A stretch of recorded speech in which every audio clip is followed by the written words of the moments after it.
marilah kita bersyukur kehadirat Allah Subhanahu wa Ta'ala, yang mana alhamdulillah sampai saat ini kita masih diberikan berbagai macam nikmat, diantaranya adalah nikmat iman, Islam, sehat, hidayah, sehingga pada malam hari ini kita bisa memenuhi undangan struktural, yakni adalah Binayah Murabi.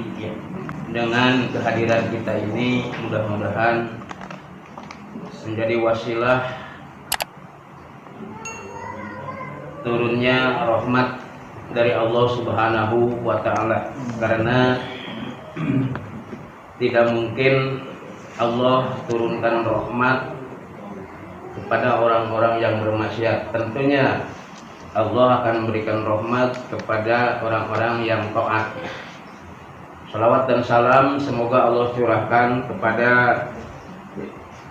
baginda alam Nabi Muhammad SAW, pada keluarganya, para sahabatnya. Mudah-mudahan juga Allah turunkan rahmat dan keselamatan kepada kita sekalian yang selalu istiqomah, kondisi atau situasi apapun tetap kita melaksanakan apa-apa yang Allah perintahkan dan Rasulullah contohkan kepada kita semua. Ikhwan bidin rahimahumullah, tadi bahwa materi pada malam hari ini adalah tentang ma'rifatullah. Sehubungan dengan materi tersebut, coba tolong membacakan surat 65 ayat yang ke-12.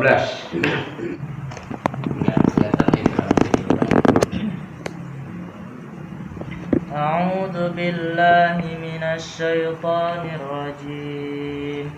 Bismillahirrahmanirrahim. Allahul ladzi khalaqa sab'a samawati wa minal ardi mithlahun yatanazzalul amru bainahunna lita'lamu anna Allaha ala kulli syai'in qadir wa anna Allaha qad ahata bi kulli syai'in ilma. Artinya, Allah yang menciptakan 7 langit dan dari penciptaan bumi juga serupa. Perintah Allah berlaku padanya agar kamu mengetahui bahwa Allah Maha Kuasa atas segala sesuatu dan ilmu Allah benar-benar meliputi segala sesuatu. Nah, itulah di dalam ayat tersebut bahwa tentang ma'rifatullah, Allah yang menciptakan yang ada di alam bumi ini, ya. Nah, untuk itu kita harus mengenal dengan sang pencipta, yaitu Allah Subhanahu wa Ta'ala. Nah, untuk ma'rifatullah ada bisa beberapa jalan, atau ya bisa juga jalan. Satu, bisa tentang memahami ayat-ayat kauniyah, ya. Untuk pengenalan kepada Allah itu bisa lewat ayat-ayat kauniyah. Ayat kauniyah adalah ayat fenomena alam.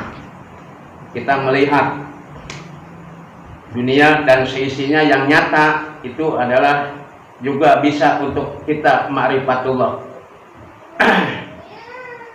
Di samping ayat-ayat kauniyah juga ada ayat-ayat Qur'aniyah, ya, yang tertulis, tersirat di dalam Al-Qur'an.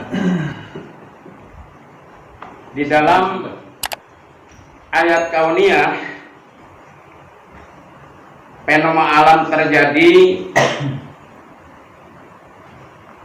bisa juga dilihat di dalam surat 52.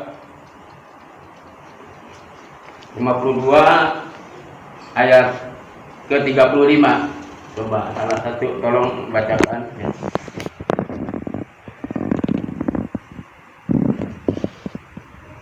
A'udzu billahi minasy syaithanir rajim. Am khuliqu min ghairi syai'in am humul khaliqun.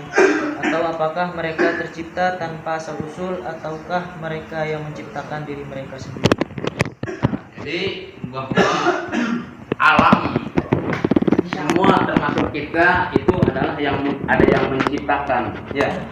Tentunya ini adalah Allah. Ini pengenalan. Ya.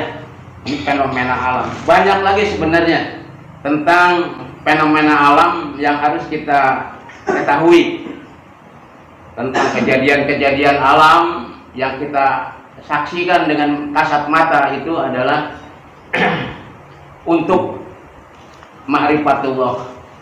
Sebenarnya banyak ayat-ayat yang menunjang tentang fenomena alam, ya. Juga fenomena kehidupan. Ada juga fenomena petunjuk, ya, tentang memahami alam semesta ini, ya.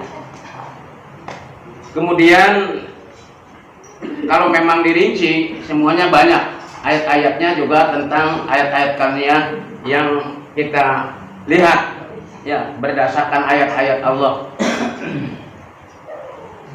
Juga tentang ayat-ayat Qur'aniyah, ya, tentang menyatakan bahwa keindahan Al-Quran.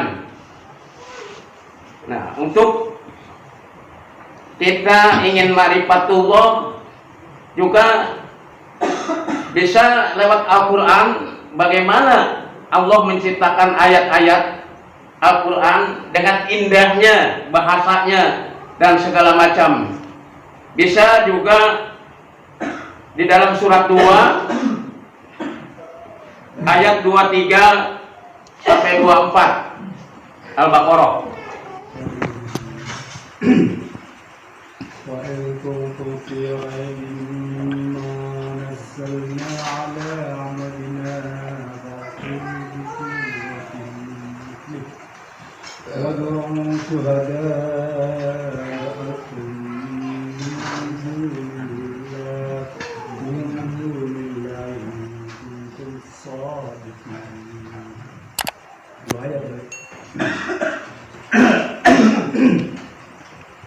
Dan jika kamu meragukan Al-Quran yang kami turunkan kepada hamba kami Muhammad, maka buatlah satu surah semisal dengannya dan ajaklah penolong-penolongmu selain Allah jika kamu orang-orang yang benar. Itu Allah menyatakan bahwa tentang keindahan Al-Quran, malah menantang, ya, kalau memang meragukan tentang keindahan Al-Quran, Allah bikinlah satu surat saja, ya. Maka walaupun dikumpulkan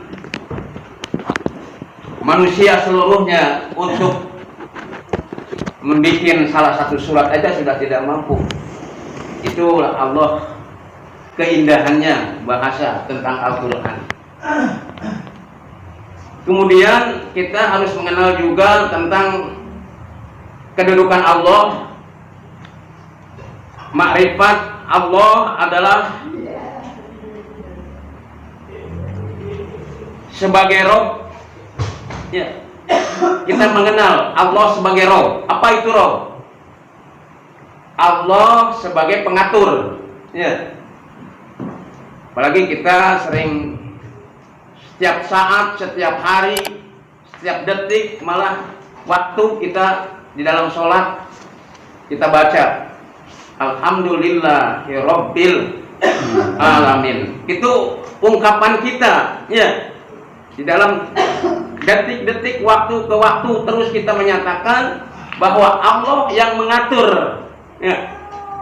Kita ma'rifatullah, mengenal Allah, Allah sebagai Roh, ya, yang mengatur semesta alam, termasuk di dalamnya alam itu ada kita sebagai manusia. Maka kita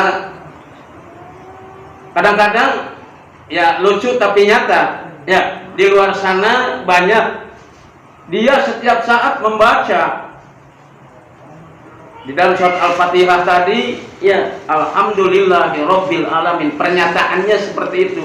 Tetapi kenyataan di dalam hidupnya mereka tidak mau diatur. Ya. Tidak mau diatur oleh Allah. Padahal pernyataan setiap saat mereka siap bahwa Allah yang atur. Tapi kenyataannya justru disodorkan aturan-aturan Allah, mereka tolak. Ya.